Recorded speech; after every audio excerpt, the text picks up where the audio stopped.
নমস্কার বন্ধুরা, জয় মা কালী বেঙ্গলি চ্যানেলে আপনাদেরকে আমি স্বাগত জানাচ্ছি।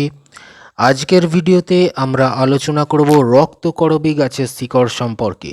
বহু বছর ধরে ভারতীয় লোকবিশ্বাস, জ্যোতিষ এবং কিছু তান্ত্রিক প্রথায় রক্তকরবীকে একটি বিশেষ উদ্ভিদ হিসেবে বিবেচনা করা হয়েছে। তবে শুরুতে একটি গুরুত্বপূর্ণ কথা বলবো, এসব বিষয় মূলত ধর্মীয় ও সাংস্কৃতিক বিশ্বাসের অংশ। আধুনিক বিজ্ঞান এগুলোর অলৌকিক কার্যকারিতা প্রমাণ করেনি।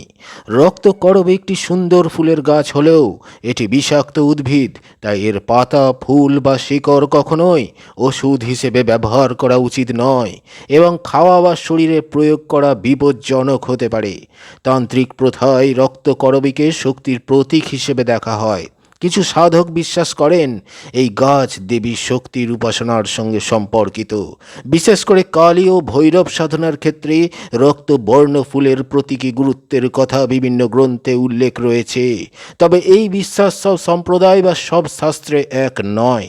লোক বিশ্বাসে বলা হয় রক্তকরবীর শিকড় পবিত্র করে সংরক্ষণ করলে তা সাহস, আত্মবিশ্বাস এবং মানসিক দৃঢ়তার প্রতীক হিসেবে বিবেচিত হয়। আবার কেউ কেউ এটিকে নেতিবাচক শক্তির রক্ষার প্রতীক মনে করেন, কিন্তু এগুলোর বিশ্বাস ভিত্তিক ধারণা প্রমাণিত সত্য নয়। অনেকেই জানতে চান রক্তকরবীর শিকড় দিয়ে কি ধনসম্পদ আসে। বাস্তবে কোনো গাছের শিকড় মানুষের ভাগ্য পরিবর্তন করে এমন বৈজ্ঞানিক প্রমাণ নেই। পরিশ্রম, সঠিক পরিকল্পনা এবং ইতিবাচক মানসিকতায় জীবনের উন্নতির মূল চাবিকাঠি। এবার আসি মন্ত্রের প্রসঙ্গে। দেবী উপাসনায় বহুল ব্যবহৃত একটি সর্বজন স্বীকৃত মন্ত্র হল ওং ক্রিং কালিকা ওই নমঃ।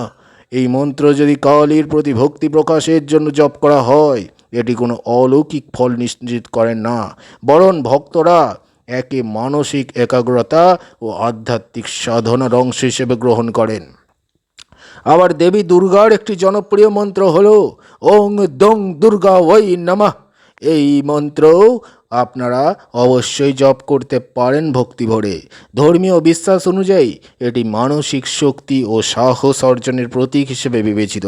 বন্ধুরা, মনে রাখবেন, কোনো তান্ত্রিক বস্তু বা মন্ত্র জীবনের সব সমস্যা দূর করে দেবে এমন দাবি বিশ্বাসযোগ্য নয়। জীবনের উন্নতির জন্য সততা, পরিশ্রম, শিক্ষা এবং আত্মবিশ্বাসের বিকল্প নেই। যদি আপনার বাড়িতে রক্তকরবী গাছ থাকে, তাহলে সতর্ক থাকুন। গাছটি শিশু ও পোষ্য প্রাণীর নাগালের বাইরে রাখুন, কারণ এটি বিষাক্ত।